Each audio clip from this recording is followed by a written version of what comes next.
At my sister-in-law's wedding rehearsal dinner, I arrived to discover there was no place setting for me. Bianca, my husband's ruthlessly perfect sister, smirked from the head table. "Oh, darling," she purred. "We only reserved seats for important guests." The groom's aristocratic family.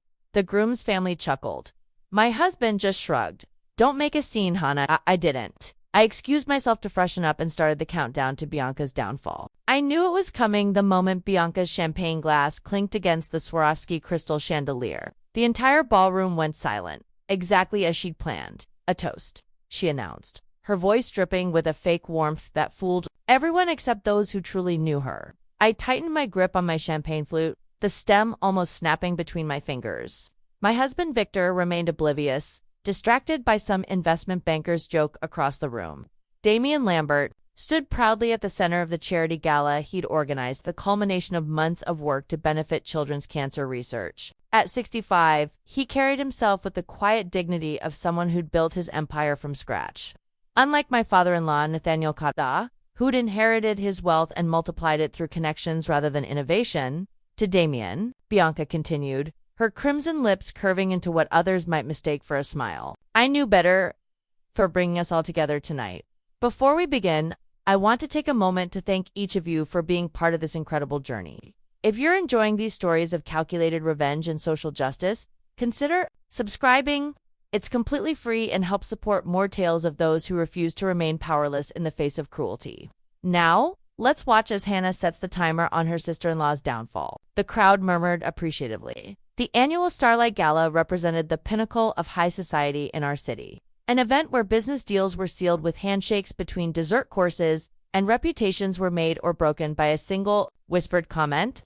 Though Bianca added, her voice dropping to a theatrical stage whisper that somehow carried across the marble floor. "I must say, the lighting is particularly flattering for you tonight, Damien. It almost disguises that shiny head of yours." A few nervous titters rippled through the crowd. "What did they call you in the Tribune profile last month? The bald eagle of business?"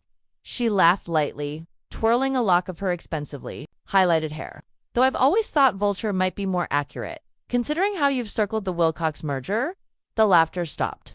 Several investors from the Wilcox deal stood nearby, and Damien's recent acquisition had been controversial, but perfectly legal. I watched the color drain from Nathaniel's face as his daughter continued her verbal assault, destroying in seconds the business relationship he'd cultivated for years. "Bianca," I whispered urgently, stepping toward her, "that's enough." She ignored me completely, as she always did. Victor's insignificant wife, the woman who wasn't born into money and therefore would never truly belong in her world. "To our bald vulture," she concluded, raising her glass higher. "May your talons never lose their grip." Silence crashed through the room like a physical wave. I caught Damien's eye across the crowd. The steel in his gaze was unmistakable, cold, calculating, and suddenly very, very dangerous. This wasn't just a social blunder. This was business suicide. Nathaniel finally moved, crossing the room with remarkable speed for a man his size. "My apologies, Damien," he said loudly, gripping Bianca's elbow with barely disguised fury. "My daughter's sense of humor sometimes exceeds her sense of propriety. She meant no disrespect, of course." "Of course not," Bianca agreed smoothly, though her eyes told a different story. She'd meant every word. Petty revenge for Damien declining. Her pitch to head the Lambert Foundation's marketing division last month. She never could handle rejection. "No offense taken," Damien replied, his voice glacial. "Though I'd be careful about birds of prey analogies, Miss Kara. Even vultures serve a purpose in nature's hierarchy." The orchestra struck up again, desperate to fill the awkward silence. Victor finally appeared at my side, squeezing my hand while completely missing the tension vibrating through the air. "Everything okay?" he asked cheerfully. "Fine," I lied, watching as Nathaniel forced Bianca to approach Damien directly. Her apology was a masterpiece of insincerity. "I'm terribly sorry if my toast came across as inappropriate, Damien. You know, how I adore your unique profile." Damien's nod was so stiff it might have cracked. "Of course, Bianca, or your candor has always been your most distinctive quality." That should have been the end of it. A social misstep smoothed over with practiced politeness. But I'd spent enough time observing the dynamics between these powerful families to recognize the tremor that had just rippled through the foundation of their carefully constructed alliance.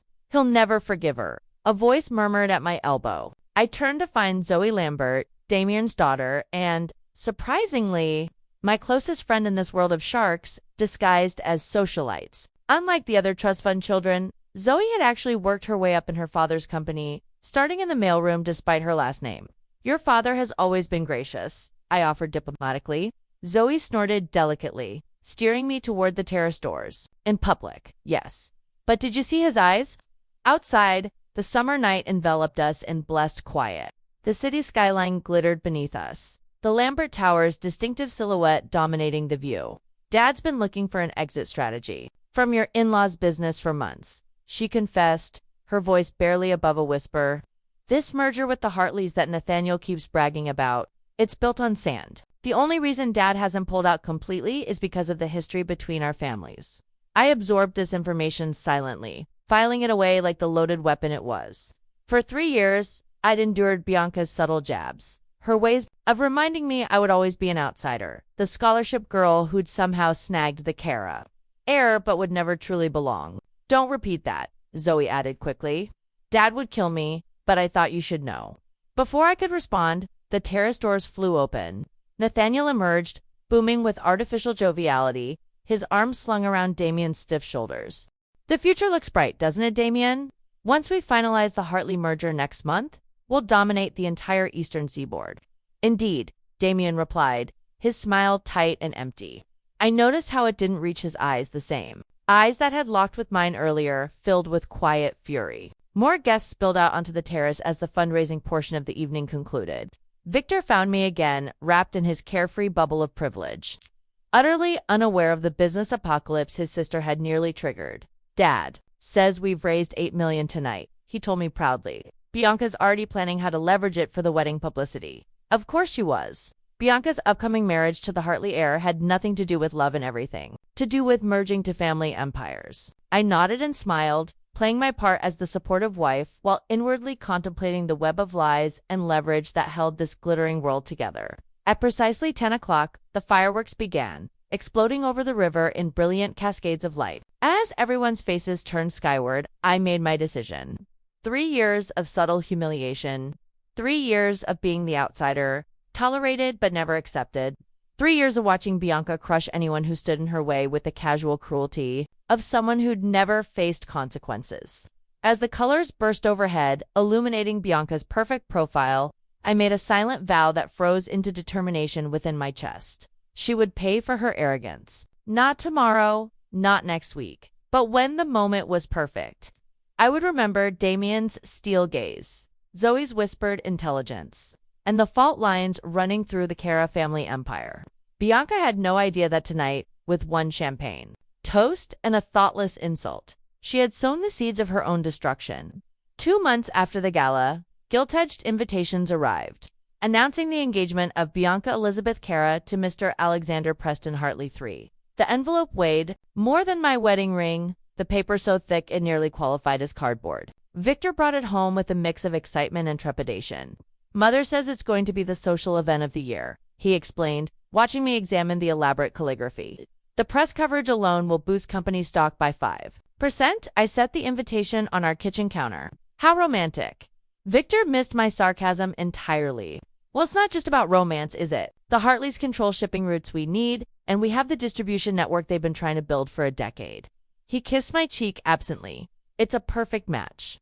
Perfect for everyone except the couple themselves. Perhaps. I'd met Alexander Hartley exactly twice. Once at a charity auction where he'd spent the evening glued to his phone, and again at a Christmas party where he'd gotten so drunk he'd called his own sister by the wrong name. Bianca had previously referred to him as that pompous Hartley boar before suddenly deciding he was the love of her life. The engagement party a week later was held at the Kara family estate, a sprawling mansion with manicured gardens that had been featured in architectural magazines across the globe. I wore emerald green, knowing it would irritate Bianca, who had specifically requested guests wear pastels to complement her blush pink gown. You look beautiful, Zoe whispered when she found me near the champagne fountain, and exactly like someone who didn't read the dress code memo. I smiled innocently. Was there a memo? Zoe's laugh drew attention. She looked radiant in a silver dress that matched her prematurely gray hair, a trait she'd inherited from Damien and wore with striking confidence. Dad sends his regrets, she said, lowering her voice. Sudden business in Tokyo. How convenient, isn't it? Her eyes sparkled with mischief. Though he did send a rather obscenely expensive vase as an engagement gift. Antique Chinese, ugliest thing you've ever seen, but worth more than most people's homes. Across the room, Bianca held court, her left hand strategically positioned to catch the light. The diamond on her finger was massive, at least 10 carats, cushion cut with smaller diamonds forming a halo around it. Alexander stood slightly behind her, looking uncomfortable in his tuxedo, his attention repeatedly drifting to his phone. They look thrilled, I murmured. Oh, they're ecstatic. Zoe replied dryly, about the stock options. Did you know the prenup negotiations took longer than their actual courtship? The evening progressed predictably, elaborate hors d'oeuvres, a string quartet playing inoffensive classical pieces, and endless champagne. Nathaniel clinked his glass for attention, his face flushed with triumph rather than paternal pride. To new beginnings, he toasted, his gaze sweeping meaningfully across the assembled business associates rather than focusing on the couple, and to the joining of two great families and their enterprises. Polite applause followed. I scanned the crowd, noting the mixture of genuine congratulations and calculated networking. My attention caught on Mr. Hartley Sr., standing slightly apart from the celebration. Despite the air conditioning, beads of sweat dotted his forehead. As he frantically scrolled through his phone, when he noticed me watching, he quickly pocketed the device and forced a smile. I excused myself from Zoe and drifted toward the bar, positioning myself near enough to overhear his urgent whisper to an associate. Don't care what we have to liquidate. Just keep it quiet until after the merger announcement next week. I sipped my champagne slowly, mentally filing away this fragment of conversation. The foundation wasn't just cracking, it was beginning to crumble. Later that night, as Victor and I drove home, his usual carefree demeanor had vanished. He gripped the steering wheel with unusual tension, his knuckles white in the darkness. Is everything okay? I asked, though I already suspected the answer. He hesitated. Just business, Hannah, nothing for you to worry about. I'm your wife? If something's bothering you, I want to know. Victor sighed heavily. It's this merger. If the Hartley deal falls through, he trailed off, then admitted reluctantly. Dad's leveraged almost everything on this, the wedding, the merger announcement, the expansion plans, it's all tied together. One domino falls, they all fall. I placed my hand over his. I'm sure it will work out. Of course it will. He agreed too quickly. Bianca won't let it fail. She's already got the wedding plan down to the last petal. I didn't mention the sweat on Mr. Hartley's brow or his frantic phone call. Some observations were best kept to myself. 3 days later, Zoe called me at midnight. I slipped out of bed, leaving Victor sleeping deeply, and took the call in our home office. Hannah? Sorry for the late hour, but I thought you should know. Zoe's voice was tight with suppressed excitement. Dad's reached his breaking point with the Caras. He's liquidating all shares in their joint ventures tomorrow afternoon. My heart raced. Tomorrow? Are you sure? Positive. The paperwork's already drawn up. He's calling Nathaniel at 2 o'clock to break the news. She paused. It's going to be brutal. The market will react immediately. What about the Hartley merger? That's the thing. It's built entirely on the foundation of our company's partnership. Once Dad pulls out, the whole house of cards collapses. I closed my eyes, visualizing the timing. The rehearsal dinner is tomorrow night, isn't it? Is it? Zoe feigned innocence poorly. What unfortunate timing. After we hung up, I sat in the darkened office, possibilities unfolding before me like a chess match reaching its conclusion. 3 years of calculated patience, of watching and waiting, had led to this perfect moment. The pieces were aligned, Bianca's cruelty, Nathaniel's arrogance, and their business built on exploitation rather than innovation. I picked up my phone and scrolled to a number I rarely used. My finger hovered over it briefly before I pressed call. Damien answered on the second ring, his voice alert despite the hour. Hannah, is everything all right? Everything's fine, I assured him, my voice steady as a surgeon's hand. I hope I'm not calling too late. Not at all. What can I do for you? I chose my words carefully. Zoe mentioned you're planning some significant business changes tomorrow. She shouldn't have shared that information. Probably not, I agreed, but she did, and it got me thinking about timing. Timing. I traced a pattern on my desk, my voice dropping to almost a whisper. What if you moved your timeline up to tonight? The silence stretched between us, charged with understanding. Tonight? He repeated slowly. During the rehearsal dinner, you mean? I didn't confirm or deny, I didn't need to. Damien's low chuckle held no humor, only recognition of a worthy strategy. You've always seen more than others give you credit for, haven't you, Hannah? I observe, I said simply. And now you want to act. Justice delayed is justice denied. Isn't that what they say? Another long pause. Then I'll need to make some calls. Of course, I wouldn't want to keep you. As I prepared to hang up, his voice stopped me. Hannah, why now? After all this time, I thought of Bianca's smirk at the gala, of years of subtle dismissals and not-so-subtle humiliations, of being treated as an outsider in my own family. Let's just say I believe in perfect timing. I ended the call and sat motionless in the darkness, the quiet hum of anticipation buzzing beneath my skin. Tomorrow night, Bianca's perfect world would shatter, and I would be there to witness every moment of her downfall. I arrived at the rehearsal dinner the following evening with Victor, dressed in a midnight blue gown that complemented my carefully applied makeup. Nothing too flashy, nothing that would draw attention. Tonight wasn't about me.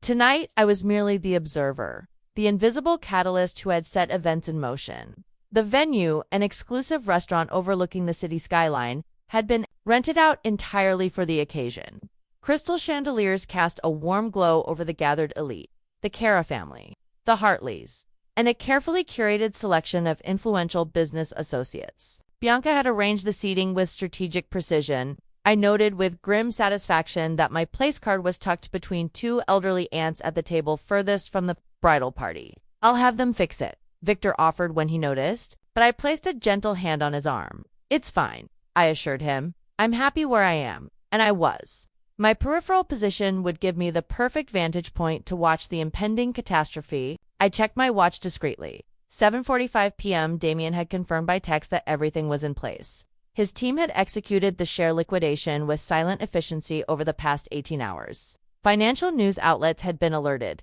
Time to break the story at precisely 8 p.m., right as Nathaniel would be giving his rehearsal dinner speech. The first course arrived, a delicate arrangement of scallops that I barely tasted. My attention was fixed on the head table where Bianca preened in a silver sheath dress, a diamond necklace catching the light with every movement. It had been a pre-wedding gift from Alexander, though I suspected it was another strategic investment, another piece of collateral in their transaction disguised as romance. At 5 minutes to 8, Nathaniel rose from his seat, champagne glass in hand. The murmur of conversation died down as he cleared his throat. Distinguished guests, beloved family members, he began, his voice carrying the practiced resonance of someone accustomed to boardroom speeches. We gather tonight on the eve of a momentous occasion, not just the union of two people, but the joining of two great legacies. I took a small sip of wine, savoring the moment like the vintage in my glass. Tomorrow, when Bianca and Alexander exchange vows, they will be cementing more than their love. They will be forging the future, a future of prosperity, growth. And ... his phone buzzed loudly against the table. Nathaniel frowned, glancing down at the screen. His face remained composed, but I caught the slight tightening around his eyes. He silenced the device and continued. As I was saying, a future of unprecedented opportunity for... The phone buzzed again, and again, and again. Not just his now, but phones throughout the room. The soft chime of notifications created a discordant symphony that drowned out his words. Mr. Hartley was the first to check his device. I watched the blood drain from his face in real time, leaving him ashen under the chandelier light. Nathaniel, he interrupted, his voice strangled, the stock... The rest of his sentence was lost as Nathaniel's phone rang, a distinctive ringtone he used only for his most critical business calls. With a strained smile, he excused himself. One moment, please, I'm sure it's nothing. But it wasn't nothing. Through the glass partition separating the private dining room from the corridor, we could all see Nathaniel's expression transform. Disbelief, rage. The progression was fascinating to witness, like watching a sculpture crack from within. He reappeared a moment later, face contorted. What do you mean he's withdrawn? His scream silenced the orchestra, the glass he'd been holding shattering against the floor. That's impossible. The paperwork wasn't finalized until next week. The room froze. Bianca's hand flew to her throat, clutching at her diamond necklace, as though it suddenly restricted her breathing. Father. Her voice held a note I'd never heard before. Pure fear. Nathaniel didn't respond. He was shouting into his phone, spittle flying from his lips. Call him back. Tell Lambert he can't do this. The announcement is Monday. The name Lambert rippled through the room. Guests began checking their own phones, gasps and murmurs building into a crescendo of panic. Kara Industries plummets 43% in after-hours trading. Someone read aloud, Lambert Enterprises severs all ties with Kara Industries effective immediately. Another voice added, Hartley Global expected to withdraw from merger talks. Mr. Hartley Sr. swayed on his feet, his complexion turning from white to gray, to a concerning shade of green.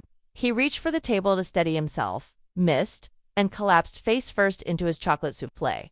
The chaos that followed was exquisite. Waiters rushed to Mr. Hartley's aid while business associates huddled in corners, frantically calling their brokers. The orchestra, unsure whether to continue playing, awkwardly transitioned to a somber melody that only heightened the sense of disaster. And through it all, Bianca stood statue still, the realization dawning across her perfect features. This wasn't just a business setback. This was the end of everything she'd planned. The wedding? She whispered, then louder. The wedding.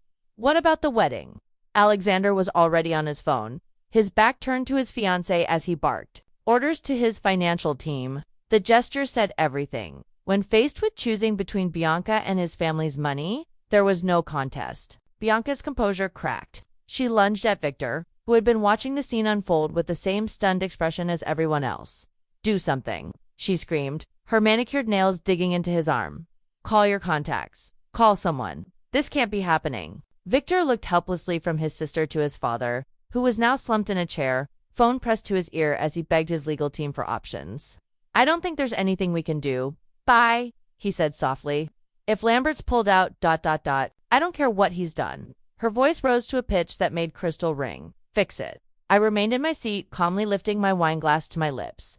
Our eyes met across the chaos, Bianca wild with desperation, mine steady with satisfaction. For just a moment, a flash of suspicion crossed her face, quickly replaced by renewed panic as Alexander's father regained consciousness, only to immediately begin calling his broker.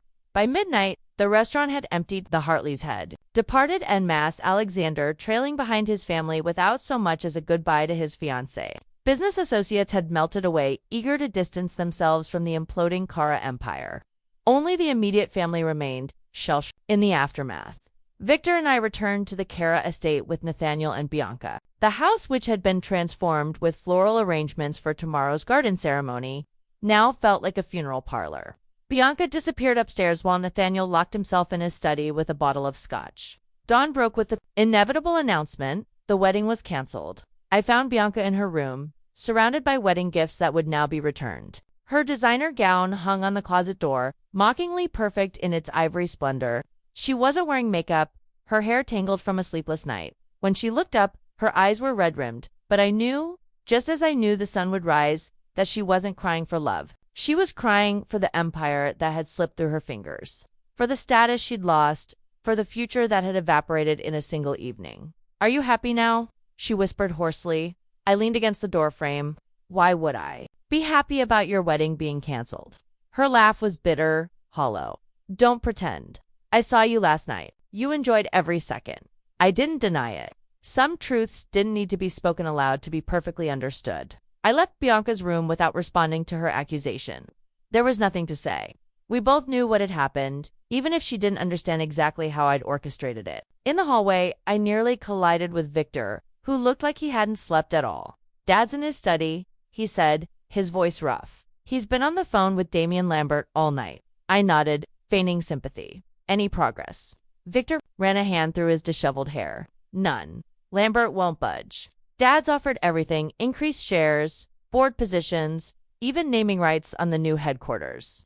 And Damian's response? He just keeps referring to some formal letter his legal team sent over. Victor leaned against the wall, suddenly looking older than his 32 years.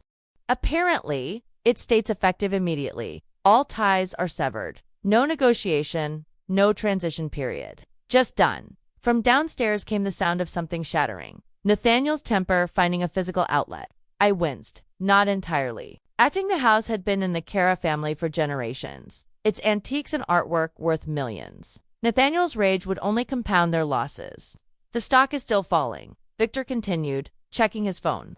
Down 62% now. The business press is calling it Black Friday even though it's Tuesday. He looked up at me, eyes bloodshot. We're ruined. Hannah, I placed a comforting hand on his arm. Not ruined. Changed. Maybe. You don't understand everything. The house, the vacation properties, Even our personal accounts, it's all tied to company stock and assets.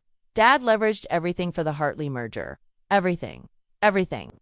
I asked, genuine surprise coloring my voice. I'd anticipated financial damage, but not complete devastation. Victor nodded grimly. The prenup negotiations took so long because Dad was hiding our liquidity issues. The Hartleys wanted guarantees we couldn't actually provide without the merger itself.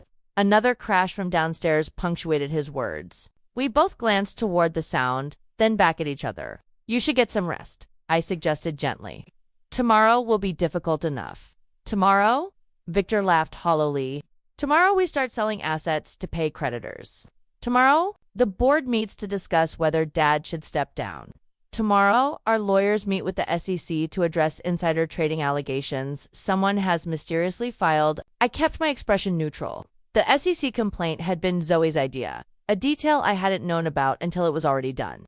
As Victor turned to go, he paused, studying my face with unexpected intensity. You knew this would happen. It wasn't a question. His eyes, so like his father's but warmer, more perceptive, held mine steadily. In that moment, I realized he'd always been more observant than his family gave him credit for. Not exactly, I replied carefully. Not the scale of it, but you knew something. He stepped closer. When Dad announced the merger, you didn't seem surprised at all. When it collapsed, you were ready. I maintained his gaze, neither confirming nor denying. After a long moment, a strange expression crossed his face, not anger or betrayal, but something like respect.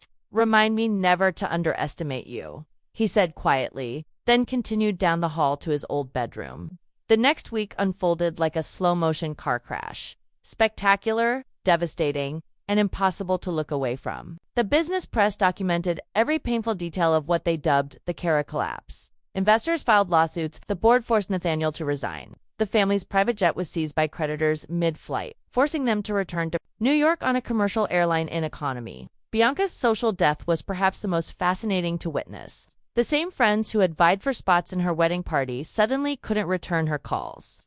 Invitations to galas and charity events mysteriously stopped arriving. Her social media accounts, once filled with fawning comments, became ghost towns overnight. I accompanied Victor to their family lawyer's office 10 days after the rehearsal dinner disaster. The stately conference room felt like a funeral parlor as the attorney outlined their options, none of them pleasant. The Manhattan apartment must be sold immediately, he explained, sliding documents across the polished table, as well as the Hamptons property and the vineyard in Napa. Nathaniel, diminished in a rumpled suit, merely nodded. Bianca, however, wasn't accepting defeat so easily. What about my personal assets? She demanded.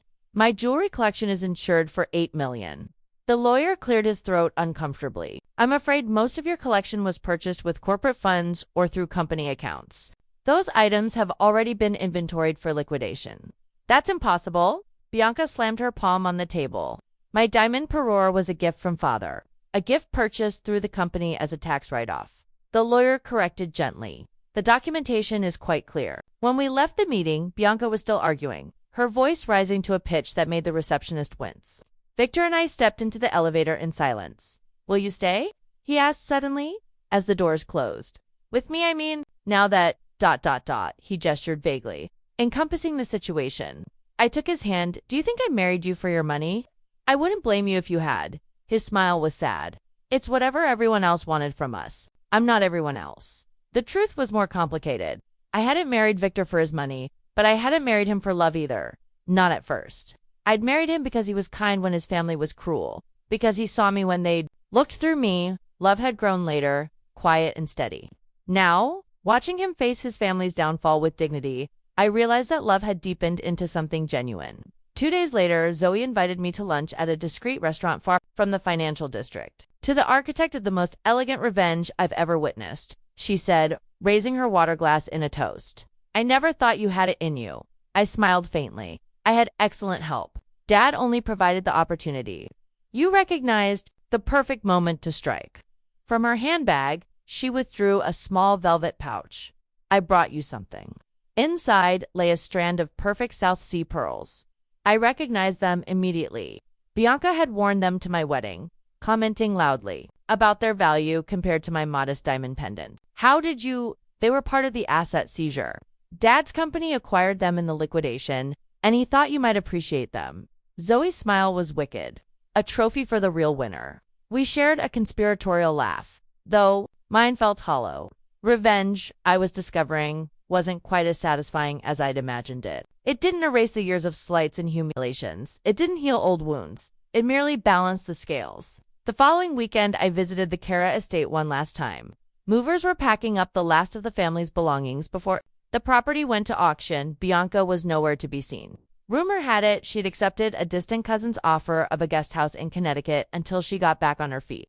In the master suite, the safe stood open and empty, save for a few pieces of jewelry deemed Nathaniel's personal property. I recognized several items he'd given Bianca over the years, pieces she'd flaunted at every opportunity. With the movers distracted downstairs, I gathered these remaining items: a diamond tennis bracelet, sapphire earrings, an emerald pendant, and slipped them into my purse. Not to keep, but for a purpose that felt like closing a circle.